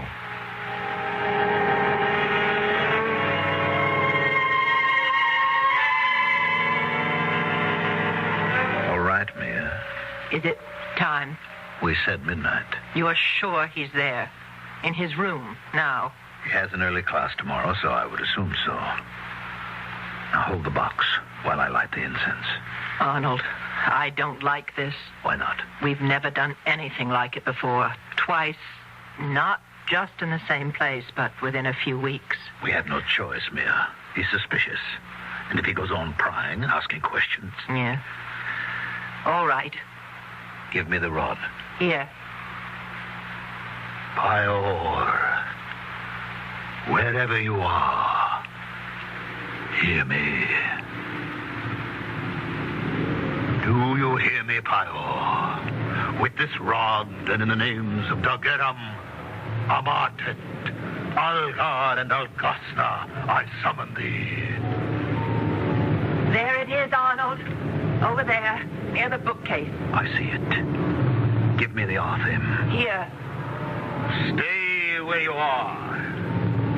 I hold the arthame. I have another life for you. A man this time. He has your mirror. Go to him and destroy him. Why are you looking at me that way? Why aren't you going? I tell you, he has your mirror. Bill, this is the arthame. It's my Persian dagger. What? Quick, find it. If you don't... No, keep away from me, please.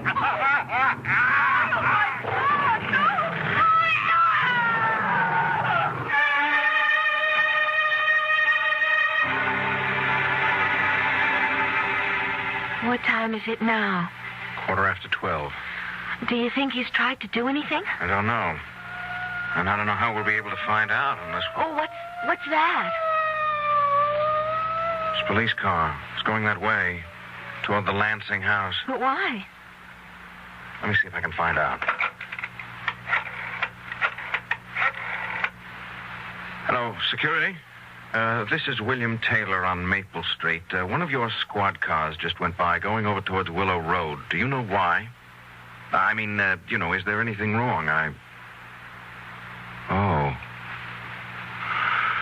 Oh, I see. Thank you. What did they say? They're not sure what's wrong. Someone on Willow Road called and said they heard terrible screams coming from number 45. As if someone were being murdered. Oh, but that's... Yes. Their house. Oh, Bill, what are you going to do? Are you going to say anything? Well, what would be the point? Do you think anyone would believe it?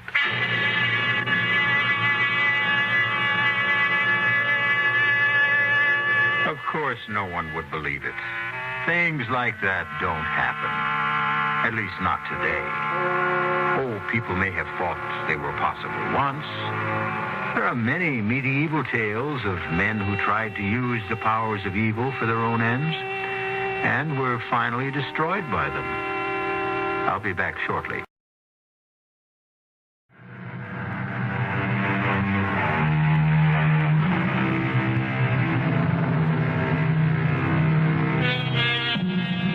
As I told you, the tale you just heard was a work of fiction, completely imaginary.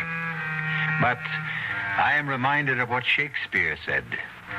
Why do I yield to that suggestion whose horrid image doth unfix my hair and make my seated heart knock at my ribs against the use of nature? Present fears are less than horrible imaginings. Our cast included Mandel Kramer, Marion Seldes, Tony Roberts, and Phoebe Doran. The entire production was under the direction of Hyman Brown. This is E.G. Marshall inviting you to return to our Mystery Theater for another adventure in the macabre.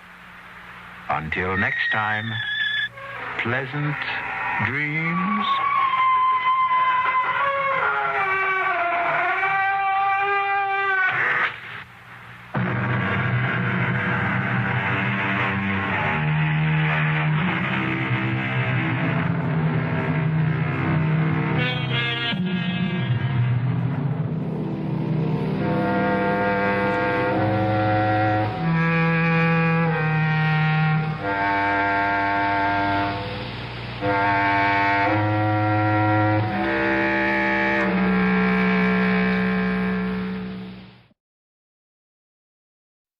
I remember that one now. I remember hearing it before.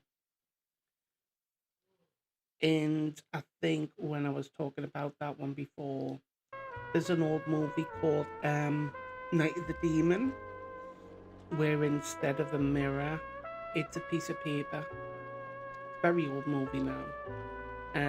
But definitely would recommend to watch it if you like old black and whites. Alright, so we have one more that we're going to play.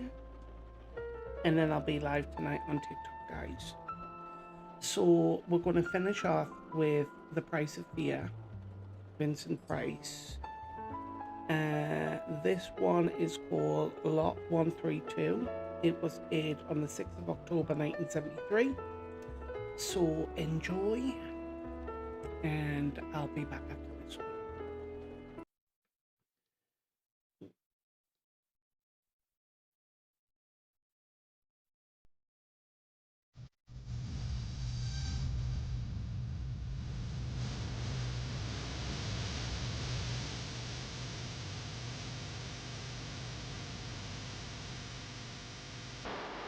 The Price of Fear, brought to you by Vincent Price.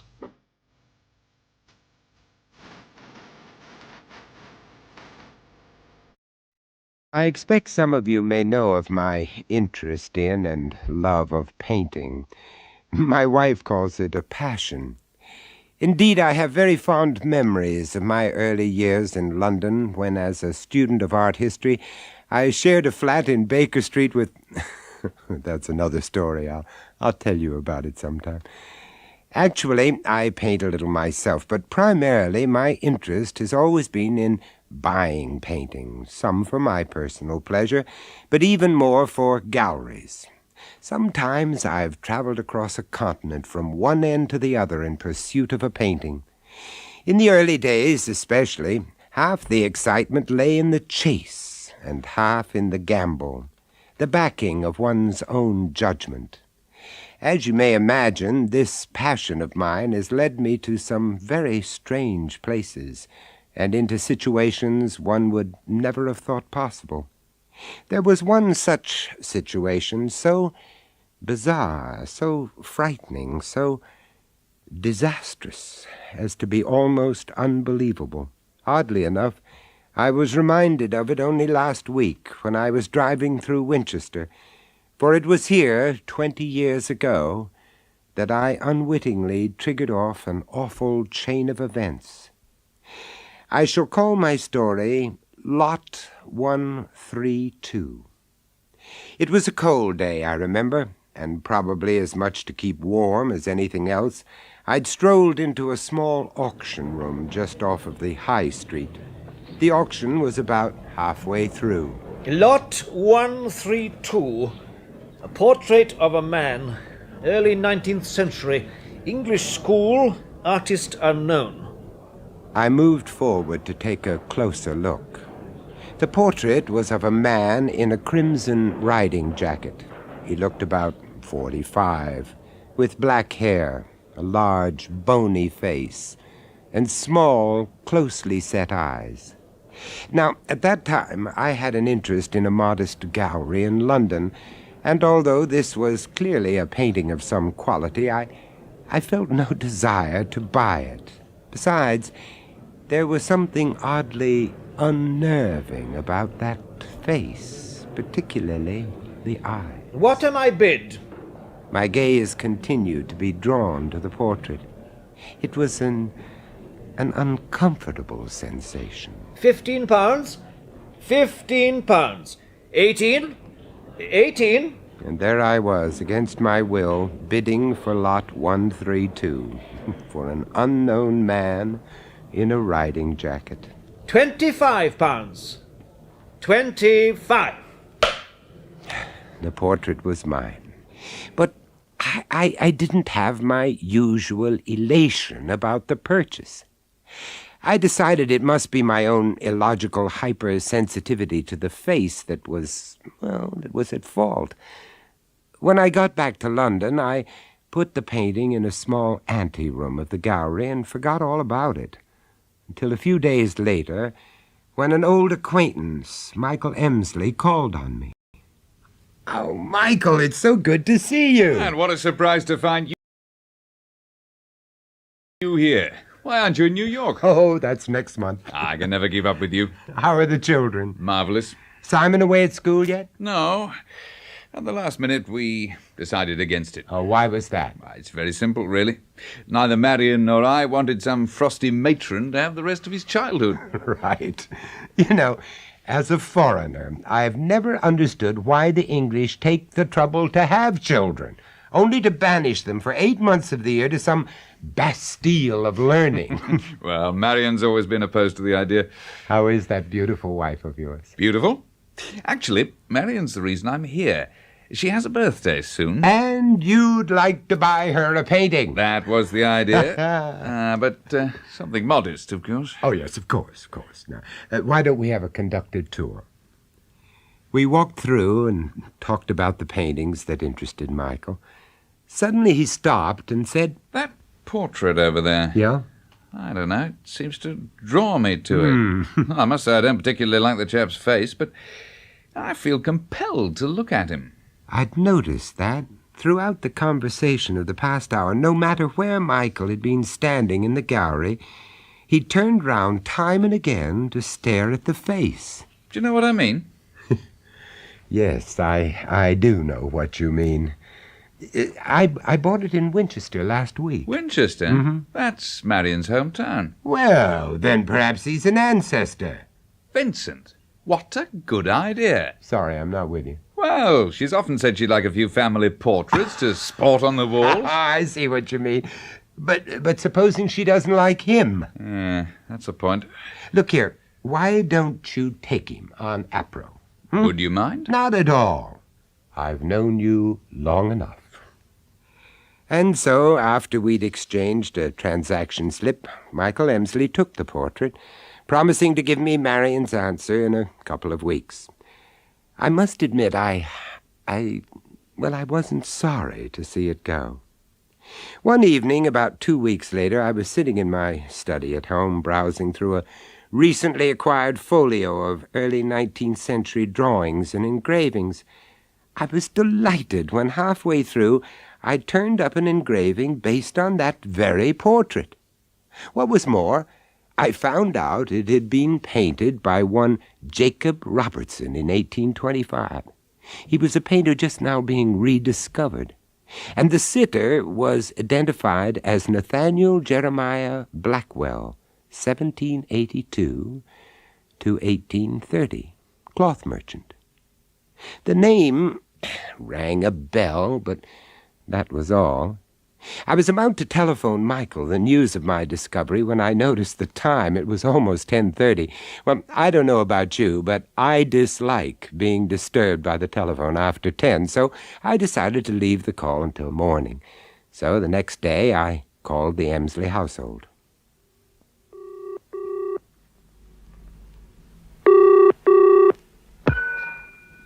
Yes? Michael? No, sir. Oh, could I speak to Marion, Mrs. Emsley? I'm afraid not. Would you mind telling me who you are, sir?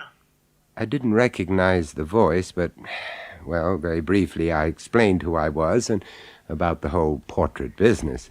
You say you're a friend, Mr. Price. Yes. How long have you known them, sir? Oh, about 7 or 8 years. Why? Who are you? Chief Inspector Lowther, sir. Murder Squad.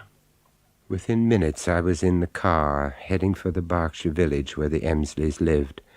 All I could hear, all I could think about were the words, Murder Squad. What in God's name had happened? My heart was pounding as I drew up at the house. Chief Inspector Lowther met me at the door. Come into the sitting room, please, Mr. Price. All right. Oh, my God, Inspector. This room, it looks as if it had been ravaged by a madman. Madman's the right word, sir. Well, the Emsleys, Michael, Marion, where are they? Mr. Emsley's at headquarters, taken into custody. Custody? Why? He gave himself up, Mr. Price. And Mrs. Emsley's dead, sir. Murdered. Murdered? But what about the children? Oh, for pity's sake, Inspector, where are they? Let me take them. Let me look after them. They're dead too, sir. At this point, I felt physically sick.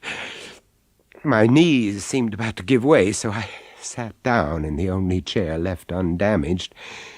As I did so, I noticed lumps and streaks of blood spattering the walls, the curtains, and the carpet. The inspector must have thought I was going to pass out because he poured me a brandy, and we went outside into the fresh air. Gradually, he told me the details. It happened about 10:30 last evening, sir. It seems that Mr. Emsley, for no apparent reason, suddenly went berserk and attacked his wife with a hatchet. Then threw her body into the swimming pool. But, Inspector, it simply can't be true. Marion, he adored her. The children, what happened to them? Poison, Mr. Price. Oh, my God. Weed killer in their milk. Forensics say they were both dead by 9 o'clock. Oh, my God. Did Michael Emsley do this, too? I'm afraid so, sir. It's just about the most hideous murder I've ever known. After that, the inspector questioned me about Michael. Well, not being a really close friend, I couldn't tell him very much, except that he was the gentlest of men and appeared to be completely devoted to his wife and family. There seemed to be no clue to this sudden, unaccountable violence. When I spoke a little later to their old housekeeper, Mrs. Thomas, the poor woman looked deathly white and was clearly distraught. I keep telling them how kind he was, but I don't think they believe me. There was nothing cruel about Mr. Emsley. It was you who raised the alarm, wasn't it? Oh, yes, Mr. Price. I heard this strange sobbing noise, you see. More like an animal in pain. What time was that, Miss Thomas? Oh, must have been about midnight, sir, so... Well, I jumped out of bed, and that's when I found him. Where? By the swimming pool, sir. And it was too late to stop anything, Mr. Price. He'd already thrown poor Mrs. Emsley's body into... Yes. Look, did he try to attack you? Oh, no, sir. Crying like a baby he was. And when he saw me, you see, he told me about the children. Yes. Oh, my poor little loves. Oh, it's all my fault, Mr. Price. If only I hadn't let him take up their bedtime drink. Well, didn't he usually? Oh, no, sir, no. I did that, you see, always. But last night, he insisted. Insisted? How do you mean? Well, he fairly snatched the mugs off the tray and told me to get out the way. Well, that doesn't sound like him. No, sir, it wasn't. But, well, he had been a bit funny for about a fortnight. Funny, you mean bad-tempered then? Yes, yeah, with the children and with Mrs. Emsley, sir. Oh. Well, perhaps he was worried about his work. I couldn't say that, but I know Mrs. Emsley was worried about him. The way he'd sit in his study for hours just brooding. Not himself at all. And he'd been like this for about 2 weeks. Just about, sir. Oh, dear, I can't believe it, Mr. Price. I can't believe it. Before leaving, the inspector reminded me about the portrait. When he saw the transaction slip, suggested that I take the painting back with me to London. It was hanging in Michael's study. For a moment, we looked at it together. A thoroughly evil-looking so-and-so, isn't he? Evil. That was it. I didn't know that you could actually smell evil, but you can. That study stank of it. Nathaniel Jeremiah Blackwell seemed to dominate us, and I felt an aura of what I can only call satanic triumph emanating from that canvas. But I tried to put this down to imagination and my own wretched state of mind. As I left the house, the police had started to empty the swimming pool of its red water. It was a sickening sight.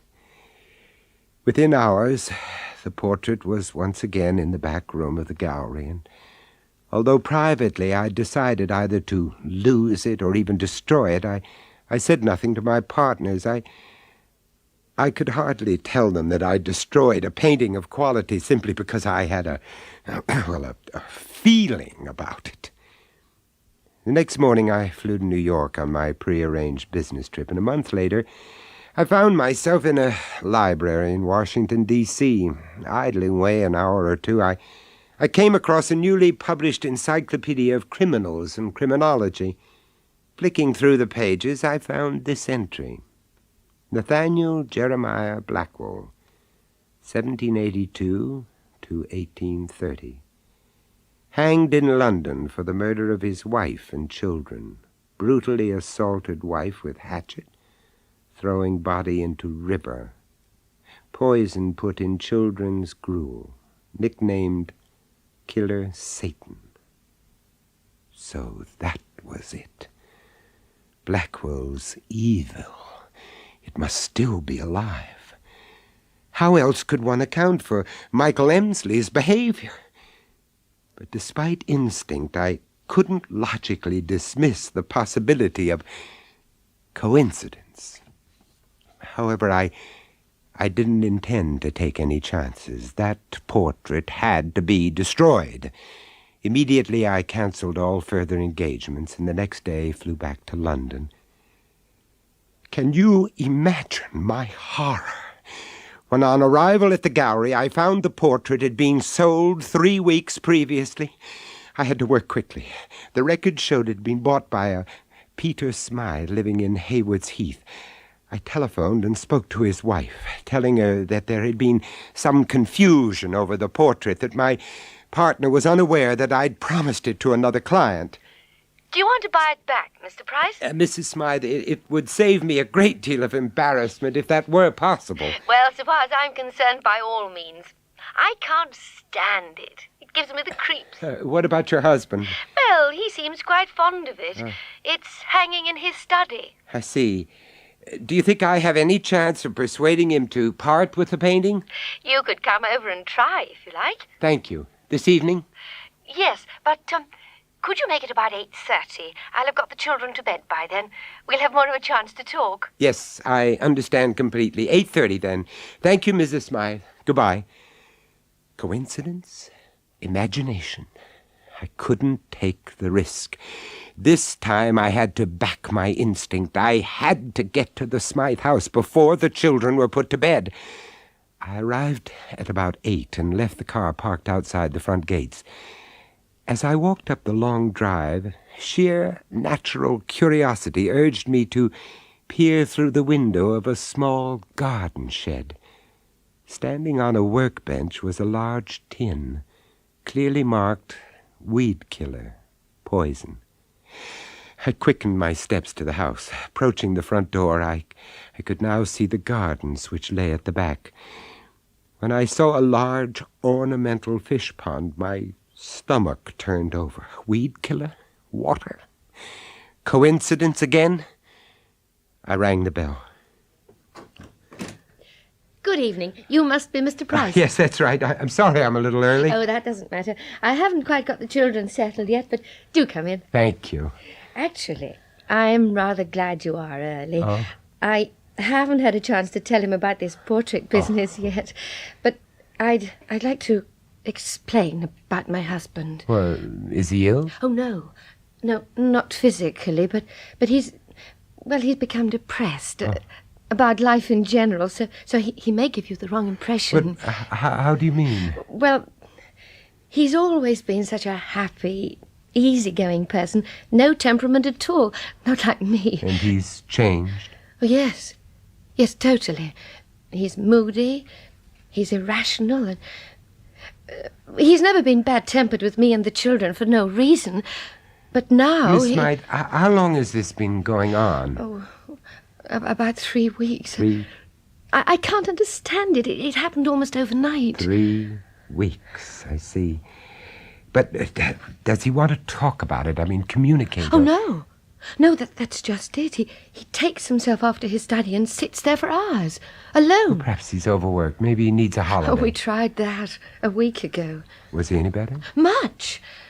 But within a few hours of being home, he was just the same. Oh, I'm so worried about him. Do forgive me, Mr. Price, letting my hair down to a complete stranger. Not at all. You've actually been a great help. If there's anything I can do... Well, as a matter of fact, I hope things may be improving. Oh? Yes, just before you arrived, Peter insisted he took the children's bedtime drink to them. He almost threw me out of the kitchen. Mrs. Smythe, where is he now? He's in the kitchen making it. The kitchen door opened and Peter Smythe walked out, carrying a tray. There were 2 mugs of milk on it.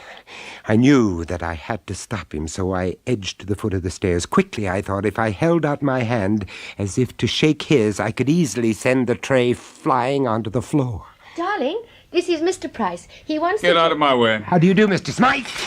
Oh, you stupid bloody fool! fool! I'm so sorry. Oh, what must you think of me? Please.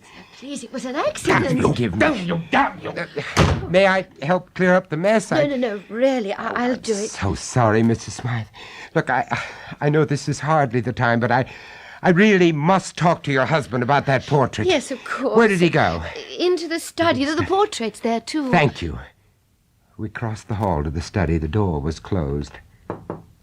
Darling? Darling? Someone to see you. Peter? Peter Smythe was sitting at the desk, his back towards us, staring up at the portrait of Nathaniel Blackwell. In a second, I recognized the same smell of evil in that room, and I suddenly felt afraid. Peter, do you feel all right? He sprang out of his chair and turned to face us. In his hand, he held a small hatchet. Peter, what did... He moved swiftly, like an animal, around the desk. You bitch! You whore! I hate you! Peter! What's the matter with Quickly, you? I moved between him and the desk, and standing behind him, grasped both his wrists. Whore! Whore! I hate you! Peter, please! He struggled with me, but I clung on.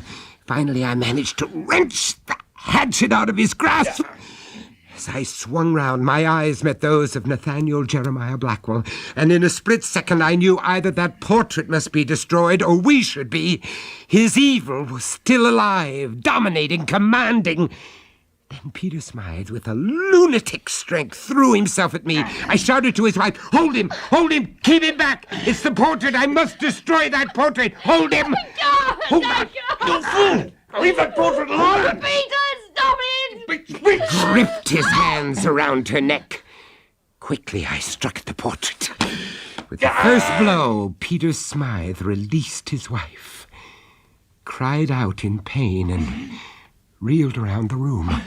I struck at Blackwell's eyes, his nose, his mouth, his chest. I felt possessed, overwhelmed by anger and hate. But Smythe, his strength ebbing away with each blow, began to whimper like an animal. Finally, the picture cord gave way, and Nathaniel Jeremiah Blackwell slid to the floor.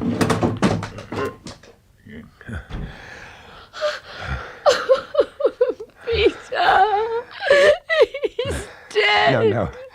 No, Mrs. Smythe, he's not dead. Just wait a moment. Be patient. No, we must get a doctor quickly. No, please. there's no need for that. Your husband has simply been released. Peter. Oh, thank God. Darling, what happened? You... Nothing happened, Mr. Smythe. Oh. Will he remember, do you think? Only as one remembers a nightmare. At first, a few details will remain clear. And then gradually, in time, all will be forgotten. And by you too, Mrs. Smythe. I haven't hurt you, have I, darling? No, my love. You haven't. Not you. What strange powers a painting can have.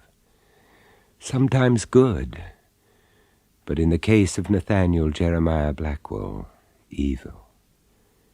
Hours later, after I'd burned what remained of the canvas, I told the Smythes the whole story. There was one thing I didn't tell them, however, but I'll tell you. When the portrait crashed to the ground and Peter Smythe lay exhausted in his wife's arms, I noticed the vermilion paint of Blackwell's hunting jacket had come off the canvas and lined the knife edge of the hatchet.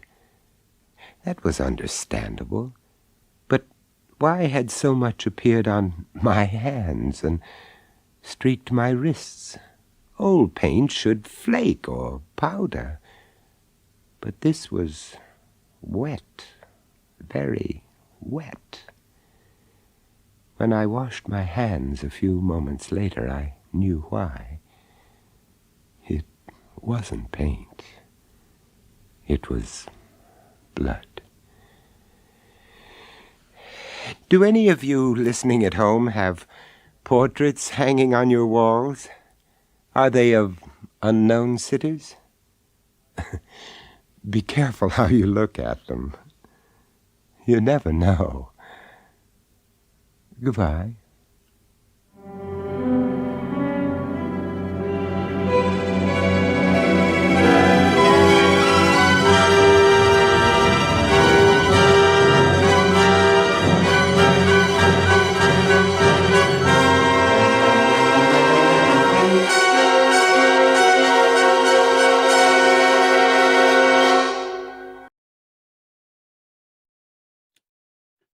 I think we've had some really good stories today.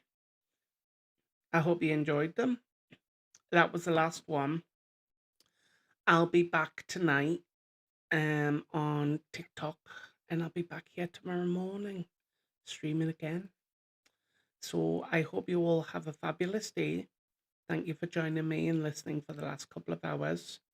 I'm usually on around this time. Starts from 8 a.m. UK time, around 1 a.m. Eastern.